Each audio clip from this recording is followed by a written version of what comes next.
Raw after Chamber, and still, no wait, scratch that. He Omwami's outburst. Omwami's outburst. Omwami's outburst. Omwami's outburst. Talk that smack. Calling out the chaos. Breaking it back. Breaking it back. From the ring to the mic, we bring that truth first. Hard takes. Deep So, cuts. following the events of the Chamber, for those who didn't see, we saw for you, and we saw Seth freaking Rollins, the visionary. And, of course, the vision was going to interrupt the Raw broadcast just to tell us how much they want to squeeze the life out of Seth freaking Rollins for costing Logan Paul the match. Now, it's wonderful to see the vision, a supposed Monday Night Messiah, if I may, is back with a bang. And as you can see, he brought company. You think there is, oh, it's like Houdini, man. It's like the Joker. You think that's me, that ain't me. You think that's me, that ain't me. But you know who is? The guy behind Paul Heyman. And oh, Paul Heyman was gonna get it. And he got it. The man got it and he blood. Stopped back to the ground. The 60-year-old man is dripping blood. Just dripping blood. Then what I loved about the second is when they thought they was gonna take Paul Heyman to the hospital in an ambulance. Guess who driving the ambulance? Yeah. Yeah. It's driving the ambulance. And guess who helped to drive the ambulance? Big Jim. And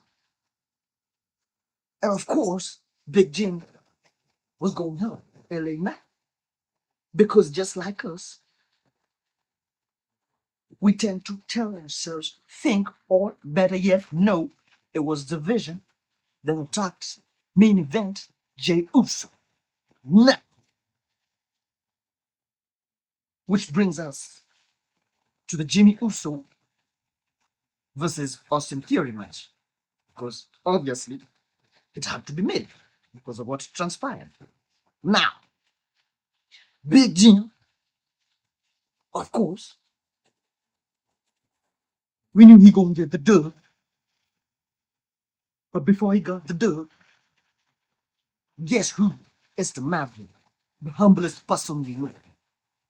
Logan Paul just had to win the match. Why?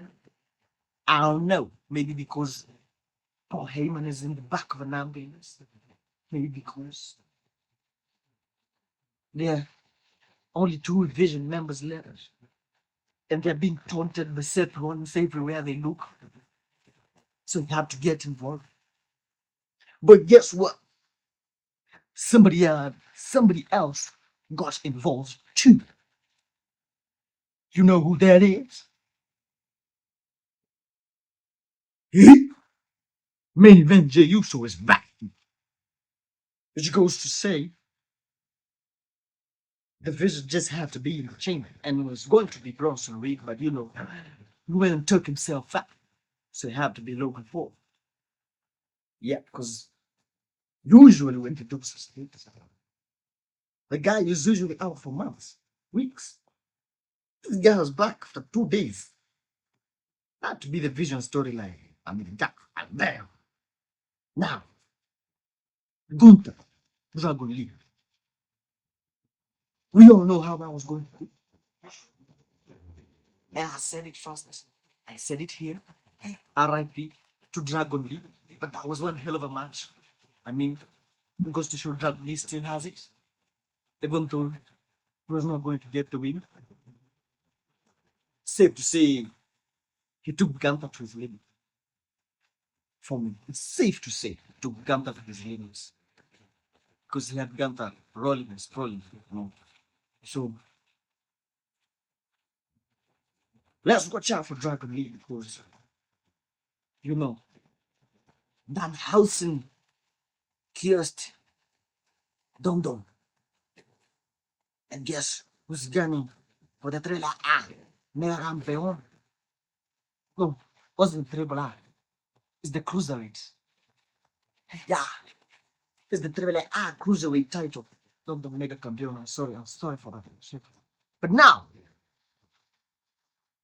since we are already on the subject of Dom Dom, as soon as I had Danhausen say your cast, I knew it was going to be over for him. I mean, why would you poke Dracula's why would you poke Dracula's skin? Of course, he was going to lose the title, and because the cast is going to continue, Triple A is going to be Kingo, of course. So Dom Dom is going to be left with nothing. Maybe live, I think. But the cast might, latch on to live and might lose the title. Oh, she might not even win it. So for now, Penta, Cero Miedo is the new IC title champion. Campeon, if I might say it like that. Cero Miedo. And since it's gone to one of the faces of WWE,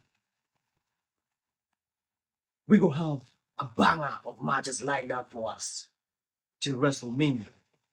Because I can bet you Penta is taking that thing to WrestleMania. Now that's fact. Now that I know. Now that I was in the room. I was in the WWE writers' room, and I know that for a fact. He's gonna make it to Mania with her title. Now, OG Americano.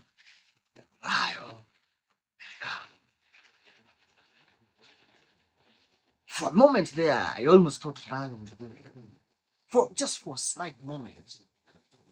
But OG, of course, got the dub. Of course, Bravo and El Grande 2.0 had to interfere. But OG got the dub. Gracias. Gracias. And I'm loving the Rayo and Bravo gimmick and the dances they do. And say we give them about 2 or 3 months and we start gunning for the tag team champions. Maybe 5 months after Mania, start planning for the tag. Then we start taking them seriously. Not for the dance move they do. Yeah. So we just give them that time. Now, I don't know about you, but after the Lion of Bulgaria went face to face with the Nigerian ruler, I think Oba is going to sign the pro. I don't think there's anybody there in SmackDown that has a chance with Oba Femi currently. Maybe you can make a case with someone like Damian Priest. Let's see. Who else? Actually, that's the only person we can make a case for. Who can do toe-to-toe with Oba Femi. Damian Priest, maybe Drew. But they're not yet at that category.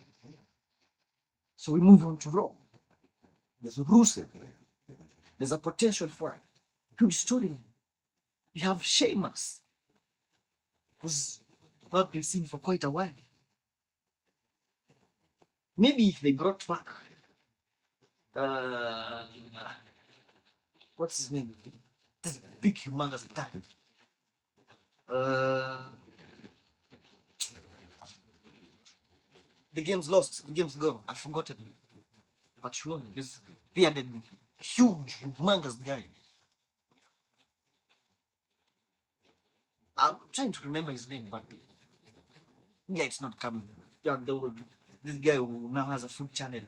Maybe they brought him back, but maybe then we'll have a chance to overtrain. But at Raw, we have Rusev, we have Brock, we have who else? Sheamus if he decides to get him some ring time. We have, well, I don't know. Maybe those are the only guys who have a chance, I guess. Oba Femi, so yes, definitely. Maybe Brock when he, no. Brock later when he comes back, we have Bronson Reed. He's going to sign with Raw. I mean, he has to sign with Raw. That's the only way. I mean, that's where the competition is for me. That's what I think. So fast forward, and we go to the Punk and Roman Reigns Mania builder. For me, I think they got a little bit personal. Emanating from the tweet, emanating to what, proceeding to what Punk said during the post show. Fast forward to what they said to each other last night at this previous Raw. Cool. They got a bit too personal. For me, they got too personal. I think the first one to get personal was Roman Reigns with the tweets. It got Punk. Punk has a way of, just waving it off, but it got to him. But then Roman went a step further and started talking about how they are going to retire Punk. Punk knows he's old. Punk knows he doesn't have a lot of time. And Punk knows wrestling is in his genes. He's going to do, but even if he retires, he's going to still be in the wrestling fraternity. But now, considering that Roman let it all out in the Punk, I think it got to Punk. And do you know why I think it got to Punk? Because of what he said. Because of that mic drop moment. That is going to bury Roman Reigns close to his dad. So that they are both together and shit.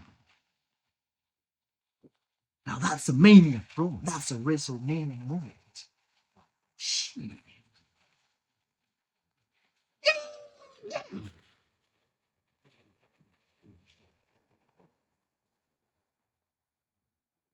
I'm not even gonna sing. I'm just gonna be